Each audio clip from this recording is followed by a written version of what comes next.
ইউনূস সরকারের পতন হবে। আর ইউনূস সরকারের পতন হলে সব থেকে বেশি আনন্দিত হবে সেনাপ্রধান হুমকির মুখে পড়বে। দুর্ভাগ্যজনকভাবে এখন যে ষড়যন্ত্র শুরু হয়েছে সেখানে সেনাবাহিনীকেও জড়িত করা হয়েছে।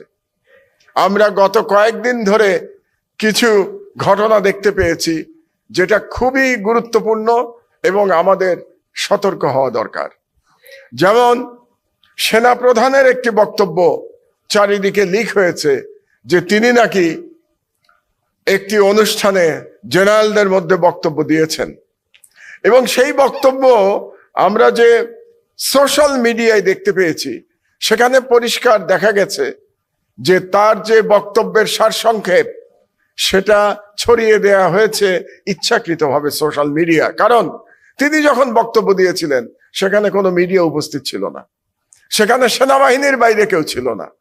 তাহলে এটা উদ্দেশ্য প্রণোদিতভাবে তার বক্তব্য ছড়িয়ে দেয়া হয়েছে, এবং এটা ছড়িয়ে যদি দেয়া হয়ে থাকে তাহলে ক্যান্টনমেন্ট থেকেই ছড়িয়ে দেওয়া হয়েছে। এখন আমাদের চিন্তা করতে হবে যে কি উদ্দেশ্যে এটা ছড়িয়ে দেওয়া হয়েছে। আমাদের মনে আছে এবং তার বক্তব্যে আমরা দেখতে পেয়েছি তিনি কিছু কথা বলেছেন এই সরকার, বর্তমান সরকার সম্পর্কে তিনি কিছু উদ্বেগ প্রকাশ করেছেন। আমরা বলতে চাই এই শাপলা চত্বর গণহত্যা যখন হয়েছিল, এই শাপলা চত্বর গণহত্যার মধ্যে যে সমস্ত সেনাবাহিনীর কর্মকর্তারা অংশগ্রহণ করেছিলেন তখন তাদের উদ্বেগ কোথায় ছিল? এবং আমরা দীর্ঘ সময় ধরে যখন বলেছি, লড়াই করেছি ফ্যাসিবাদের বিরুদ্ধে, তখন এই জেনারেলদের উদ্বেগ কোথায় ছিল? আমরা যখন বলেছি যে সেনাবাহিনীর এখানে একটা ভূমিকা থাকা উচিত, যে বাংলাদেশের স্বাধীনতা বিকিয়ে দেওয়া হচ্ছে, বাংলাদেশের মুসলমানদের উপর অত্যাচার করা হচ্ছে, সেখানে সেনাবাহিনীর একটা বক্তব্য থাকা উচিত, তখন জবাব দেওয়া হয়েছিল সেনাবাহিনী is a discipline force. Discipline force কোন রাজনৈতিক বিষয়ে বক্তব্য দিতে পারে না। তাহলে আজকে ডিসিপ্লিন ফোর্স কিভাবে বক্তব্য দিচ্ছে? সেদিন যদি বক্তব্য না দিতে পেরে থাকে তাহলে এখন তাদের বক্তব্য দেওয়ার কথা নয়। তারা দেখতে পেলাম সেনাপ্রধান একটা করিডোর নিয়ে তিনি তার উদ্বেগ প্রকাশ করেছেন। তার উদ্বেগের সাথে আমরা একমত। আমরা এরকম কোন করিডোর বাংলাদেশে চাই না, সে ব্যাপারে আমরা একমত। এমন কোন করিডোর আমরা চাই না যে করিডোরের মাধ্যমে বাংলাদেশের স্বাধীনতা হুমকির মুখে পড়বে। হাসিনার 16 বছর ধরে বাংলাদেশে যে ভারতীয় সাম্রাজ্যবাদের জন্য করিডোর দেওয়া হয়েছিল তখন জেনারেল সাহেবরা কোথায় ছিলেন? এবং সেই করিডোরের বিরুদ্ধে কেন সেনাবাহিনী সেদিন গর্জে ওঠে নাই? একটা ঘটনার কথা আপনাদেরকে বলি। আজকে ব্রাহ্মণবাড়িয়াতে যারা মোদী বিরোধী আন্দোলনে শহীদ হয়েছেন সেই সমস্ত শহীদের পরিবার এখানে উপস্থিত আছেন। এই ব্রাহ্মণবাড়িয়াতে তিতাস নদীর প্রবাহ বন্ধ করে দিয়ে সেখানে বাঁধ নির্মাণ করে ভারতকে করিডোর দেওয়া হয়েছিল, এবং এই করিডোরের বিরুদ্ধে ঢাকা থেকে আমি লং মার্চ করেছিলাম। সেই সময় বাংলাদেশের পেশাজীবী সংগঠনের আমি একটা নেতৃত্ব দিতাম। সেই পেশাজীবী সংগঠন নিয়ে আমি লং মার্চ করেছিলাম এবং আমি কোদাল দিয়ে মাটি কেটেছিলাম ওই বাঁধের মধ্যে, ওই বাঁধ কেটে দেওয়ার জন্য একটা প্রতীকী হিসাবে। সেদিন তো আমাদের সেনাবাহিনী দুর্ভাগ্যজনকভাবে নীরব ছিলেন, এবং যে কারণে শেখ হাসিনা 16 বছর ধরে বাংলাদেশে ফ্যাসিবাদ চালাতে পেরেছে, যে কারণে বাংলাদেশের স্বাধীনতা দিল্লির কাছে ভুলুণ্ঠিত হয়েছিল। কাজেই আজকে যখন সেনাবাহিনী এই প্রসঙ্গে উদ্বেগ প্রকাশ করবেন, তাদের উদ্বেগ প্রকাশ করার অধিকার আছে, কিন্তু অতীতের দিকে তাদের তাকাতে হবে। আমার কাছে এখানে একটি লিস্ট আছে, এটি ISPR এই লিস্ট দিয়েছে। এই লিস্টটা কি জানেন? এই লিস্টটা হচ্ছে 5ই আগস্টের বিপ্লবের পরে কিছু ব্যক্তি আওয়ামী লীগের এবং পুলিশ এবং এমপিরা তারা আশ্রয় নিয়েছিল ক্যান্টনমেন্টে, এবং এই লিস্ট ISPR প্রকাশ করেছে। এবং ISPR বলেছে যে মানবিক কারণে তাদেরকে নাকি আশ্রয় দেওয়া হয়েছিল। সেখান থেকে আমি শুধু 3 জন লোকের নাম এখানে উল্লেখ করতে চাই।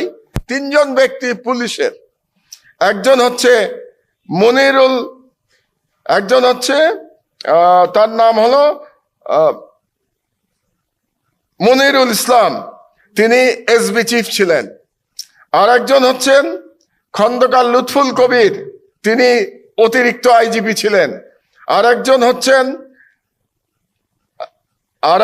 হচ্ছেন হারুনুর রশিদ ডিজি র্যাব ছিলেন, আর একজন হচ্ছেন প্রলয় কুমার জোয়ারদার। তো এই যে ব্যক্তিদের আমি নাম বললাম, ও আরেকজন আছেন আসাদুজ্জামান, যিনি তৎকালীন ডিআইজি সিটিটিসিতে ছিলেন। আপনারা কি জানেন তারা কি করতেন? তাদের কাজ ছিল আলেমদের ধরে ধরে জঙ্গি বানানো, এবং জঙ্গি বানিয়ে পরিবার সহ তাদেরকে হত্যা করা হয়েছে। তাহলে যে মনিরুল ইসলাম, যে আসাদুজ্জামান, যারা বাংলাদেশের আলেমদের জঙ্গি বানিয়ে পরিবার সহ তাদেরকে উড়িয়ে দিয়ে জঙ্গি তকমা দিয়ে হত্যা করেছে, তাদেরকে মানবিক কারণে আশ্রয় দেওয়ার কোনো কারণ থাকতে পারে না। তার থেকে বড় কথা হলো এই যে তিনজনের নাম আমি বললাম, মনিরুল ইসলাম, আসাদুজ্জামান এবং প্রলয় কুমার জোয়ারদার, তাদের এখন কোনো হদিস নাই। আপনারা যদি তাদেরকে আশ্রয় দিয়ে থাকেন, তাহলে আপনাদের দায়িত্ব ছিল তাদেরকে আইনের হাতে অর্পণ করা, যাতে করে আলেম হত্যার জন্য, বাংলাদেশের জনগণকে হত্যার জন্য এবং শাপলা চত্বর হত্যাকাণ্ডের জন্য তাদেরকে আমরা বিচার করতে পারি। কিন্তু সেই কাজ তারা করেন নাই, বরং তাদেরকে দেশ থেকে পালিয়ে যেতে সহযোগিতা করা হয়েছে। তো এর জন্য আমরা কাকে দায়ী করব? একজন আর্মি জেনারেল, তার নাম মুজিবুর রহমান, তাকে বলা হয় তিনি নাকি সব থেকে বড় ভারতের দালাল ছিলেন, লেফটেন্যান্ট জেনারেল মুজিব। তাকে ক্যান্টনমেন্টে আটক করেছে, এটা ক্যান্টনমেন্ট থেকেই বলা হয়েছিল তাকে আটক করা হয়েছে, কিন্তু পরবর্তীতে জানা গেল তিনি নাকি ভারতে পালিয়ে গেছেন। তাহলে তাকে পালিয়ে যেতে কারা সহায়তা করেছে, সেই প্রশ্ন আজকে আমাদের উত্থাপন করতে হবে। আপনারা দেখতে পাচ্ছেন বিগত কিছুদিন ধরে আবার ভারতীয় দালাল গোষ্ঠী এবং ইসলামী বিদ্বেষী গোষ্ঠী মাথা চাড়া দেওয়ার চেষ্টা করছে। এই যে গত 3-4 দিন ধরে বাংলাদেশে এক ধরনের রাজনৈতিক অনিশ্চয়তা চলছে, সেই অনিশ্চয়তা নিয়ে ভারতীয় প্রত্যেকটা মিডিয়াতে আনন্দ প্রকাশ করা হচ্ছে। তারা বলতে চাচ্ছে যে ইউনূস সরকারের পতন হবে, আর ইউনূস সরকারের পতন হলে সব থেকে বেশি আনন্দিত হবে ভারতীয় মিডিয়া এবং ভারত সরকার। এটা আপনাদেরকে বুঝতে হবে। তার মানে বাংলাদেশে আবার ভারত তার হেজিমনি, তার আধিপত্য প্রতিষ্ঠা করবার চেষ্টা করছে, যাতে করে বাংলাদেশের 90% মুসলমানদের উপরে আবার ভারতীয় জুলুম আবার চলে আসে। যে জুলুম আপনারা আজকে দেখালেন, সেই জুলুম আবার নতুন করে করবার জন্য ভারত থেকে ষড়যন্ত্র করা হচ্ছে। আমি আপনাদের কাছে অনুরোধ জানাই, এই ষড়যন্ত্র সম্পর্কে সতর্ক থাকবেন। এবং আমি বলতে চাই আপনাদেরকে, এটা আমি কয়েকবার বলেছি, বাংলাদেশের আলেম সমাজ যদি ঐক্যবদ্ধ থাকে, তাহলে ভারতের ক্ষমতা নাই বাংলাদেশে আবার নতুন করে তার নিয়ন্ত্রণ প্রতিষ্ঠা করে।